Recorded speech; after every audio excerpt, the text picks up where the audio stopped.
Vous avez bravé la neige pour venir nous rejoindre ce matin. Ce matin, je fais une interpellation de la ministre des Aînés sur l'avenir des soins à domicile au Québec.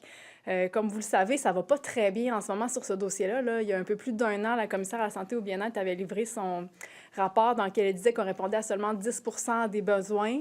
Un peu plus d'un an plus tard, on n'a aucune idée d'où on en est par rapport à ça.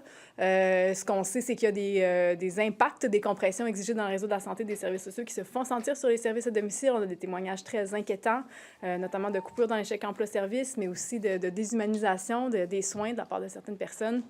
Donc, c'est pour ça que j'interpelle la ministre aujourd'hui. On sait qu'elle veut élaborer bientôt sa politique en matière de soins à domicile, mais dans le contexte actuel, moi, je suis inquiète de l'état des lieux, puis même de son influence là, sur le réseau de la santé, dans la mesure où c'est Santé Québec maintenant qui gouverne là-dessus, qu'elle n'a pas réussi à couper les compressions dans les chèques emploi-service.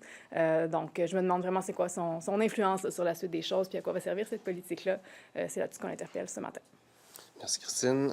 Moi, je veux réagir ce matin à l'article paru dans Radio-Canada qui est venu confirmer un peu là, ce que j'ai avancé pendant la période de questions auprès de la ministre Guilbeault à l'effet qu'elle travaille actuellement sur différents scénarios de troisième lien entre Québec et Lévis et que ces scénarios-là ne passent pas la rampe, même les mieux cotés dans la grille d'évaluation d'un point de vue d'environnement, de coût, de respect du patrimoine, des milieux humides, des paysages.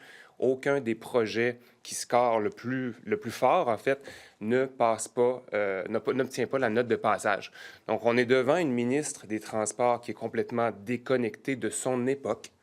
Elle aurait dû être ministre des Transports dans les années 60, comme ministre responsable de la voirie.